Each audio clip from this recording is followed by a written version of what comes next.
Picture this. You're a fisherman on the East African coast, year 1415, early morning. The sea is calm. Then someone starts screaming. You look up, and the horizon has disappeared. Not storm clouds, not fog. Masts, hundreds of masts, rising out of the water like a floating forest. And beneath them, ships so massive they make your boat look like a child's toy. Drums, thundering across the water like a war that hasn't started yet. Soldiers in perfect rows, officials draped in silk robes. And at the front, the flagship, a vessel so enormous the locals have no word for it. They don't need one. The message is already clear. China has arrived, not to burn your village, not to take your land, not to plant a flag and call it theirs, but to look you in the eye and say, there is a new emperor, and this is what he can do. Behind this spectacle stood two of the most remarkable men of the 15th century. One was an emperor who'd just won a brutal civil war and desperately needed the world to respect him. The other was a Muslim boy, captured in battle, castrated, enslaved, who rose to command the greatest fleet in human history. Their names were Yongle and Zheng He, and together, they pulled off something that still doesn't get talked about enough. When Zhu marched into Nanjing in 1402, the battle was won. But the war for legitimacy? That had just begun. He had overthrown his own nephew, the rightful heir. The imperial palace burned. The young emperor vanished. Nobody knew if he was dead or hiding somewhere, waiting. Half the empire thought Zhu was a usurper, and they weren't entirely wrong. Military power gets you the throne. It doesn't make people believe in you. Zhu, now calling himself the Yongle Emperor, understood something that many rulers miss. Winning and ruling are two completely different skills. The traditional way to prove your legitimacy was simple. Foreign kings would send ambassadors to Nanjing. They'd bow, offer gifts, acknowledge the emperor as the son of heaven. It was called the tribute system, and it had worked for centuries. But after years of civil war, the outside world had lost track of who was in charge. Many kingdoms weren't sending anyone. They were waiting to see if this new emperor would even last. Yongle wasn't going to wait. If the world wouldn't come to him, he'd go to the world. And he'd do it in a way no one could ignore. The man chosen for this mission had no business being great. His name was He. Born around 1371 in Yunnan, a province far from the imperial center on the southwestern edge of the empire. His family were Muslims. His father and grandfather had made the pilgrimage to Mecca. That gave young He something rare, a genuine understanding of foreign places, foreign peoples, foreign gods. Then the Ming army came to Yunnan. He was captured, still a child, and like many young prisoners taken for palace service, he was castrated and made a eunuch. For most people, that's where the story ends. For He, it was the beginning. He was assigned to the household of Prince Zhu, and immediately something clicked. The prince saw in this boy, this foreigner, this prisoner, this castrated servant, a mind that worked differently from everyone around him. He went on military campaigns with Zhu against the Mongols. He learned strategy, he learned how to move armies, he learned how to talk to people who weren't Chinese. Most importantly, he learned how to earn trust. When the Civil War came, he stood with his master without flinching. After Zhu became emperor, He received a new name, Zheng He. It was a name that would eventually become legend. Yonglu's vision was almost incomprehensible in scale. He didn't want a fleet. He wanted a statement. Shipyards along the southern coast erupted. Entire forests were felled for timber. Thousands of craftsmen, carpenters, blacksmiths, sailmakers, rope makers, weapons manufacturers, worked in shifts around the clock.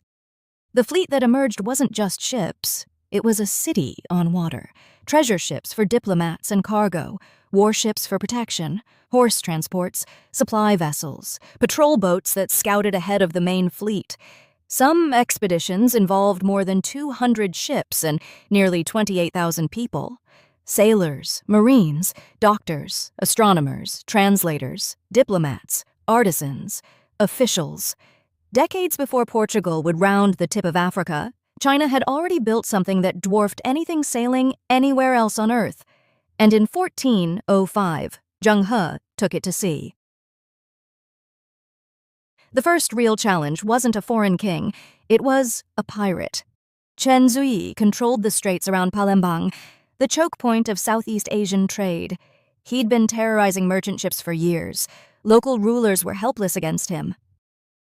When the Ming fleet arrived, Chen Zuyi made a decision he wouldn't live long enough to regret. He assumed they were merchants. He attacked. Zheng He destroyed him. Hundreds of pirate ships burned, thousands killed or captured. Chen Zuyi himself was hauled to Beijing in chains, where he was executed. The message spread faster than any ship could sail. This fleet negotiates, but it can also fight. From Southeast Asia, Zheng He pushed west. Vietnam, Thailand, Malaysia, Sri Lanka, India, the Arab ports, Persia, the Swahili coast of East Africa. Everywhere they went, the pattern was the same. The ships anchored. Officials came ashore in silk robes. Gifts were presented. Chinese porcelain, silk, metalwork, luxury goods, things that local markets could barely dream of. In return, local rulers offered spices, ivory, precious stones, exotic animals, and an invitation. Send your ambassadors to the Yongle Emperor, acknowledge his rule, join the network of kingdoms that trade under China's protection. Most said yes, some because they wanted the trade, some because they were genuinely impressed, and some because 200 ships on the horizon is a very persuasive argument. In Sri Lanka, a local ruler decided to push back. The details are murky, but the outcome isn't. Zheng He didn't blink. Instead of retreating to his ships, he marched inland, cutting off the ruler from his own capital, and captured the king himself. The man was transported to China in chains. Then Yongle demonstrated the other side of imperial power: mercy. The king was eventually allowed to return home, a lesson in both the cost of defiance and the magnanimity of a confident empire. You could refuse, but there were consequences. Of all the gifts Zheng He brought back from East Africa, nothing caused a sensation like the giraffe. Nobody in China had ever seen one. When it arrived at the imperial court, the place went wild. Court scholars immediately identified it as a qilin, a mythical creature from Chinese legend. The qilin only appeared during the reign of a truly virtuous and heaven-blessed emperor. Its arrival was an omen of divine favor. Whether anyone actually believed that is debatable.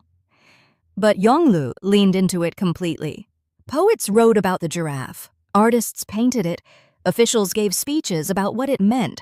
For a man who'd seized the throne in a civil war and spent a decade trying to prove he deserved it, a magical creature appearing at his court to validate his rule was very convenient. He wasn't going to waste it. Historians still argue about the true purpose of the treasure voyages. The honest answer is all of the above. Legitimacy. Foreign rulers bowing to his envoys proved that heaven had endorsed his reign. Prestige. The sheer scale of the fleet announced Chinese dominance over the Indian Ocean world. Trade. The voyages plugged into and reinforced commercial networks that made China rich. Intelligence. The court learned what was happening in kingdoms thousands of miles away. Security. Piracy was suppressed. Maritime routes were stabilized. Some legends claim Zheng He was also secretly searching for the missing Yongle Emperor.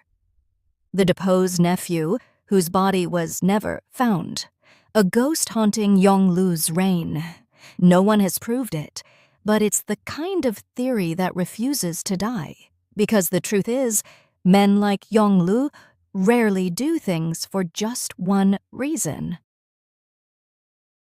Zheng He made 7 expeditions in total. He grew old doing it.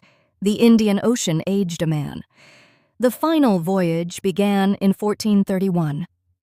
By then, Yongle had been dead for years. The emperors who followed him had different priorities. Court officials grumbled about the cost. Confucian scholars argued that money spent on ships was money stolen from farmers. But Zheng He sailed anyway. He didn't make it back. Whether he died at sea and was buried beneath the waves, or died ashore in some port city, the records are uncertain.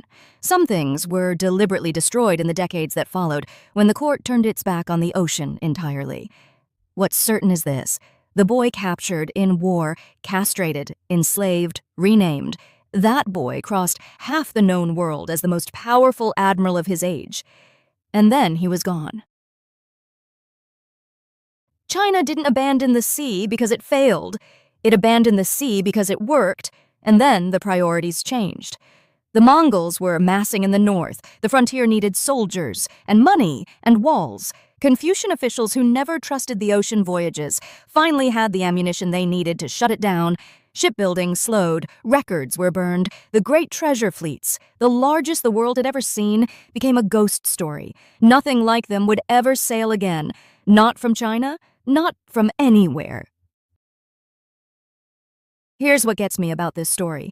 We talk about the age of exploration like it was a European invention: Columbus, Magellan, Vasco da Gama, the brave sailors who opened the world.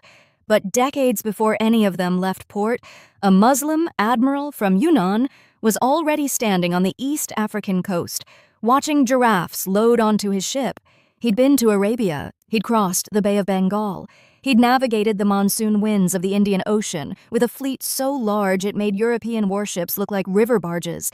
He did all of this because an emperor who'd seized the throne through a civil war needed the world to believe in him. And for one extraordinary generation, it worked.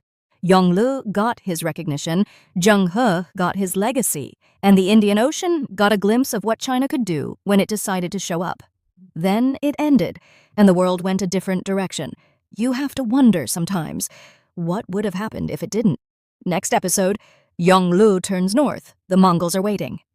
And the emperor who built the largest fleet in history decides to pick up a sword and ride into the steppe himself, again and again and again, until it kills him.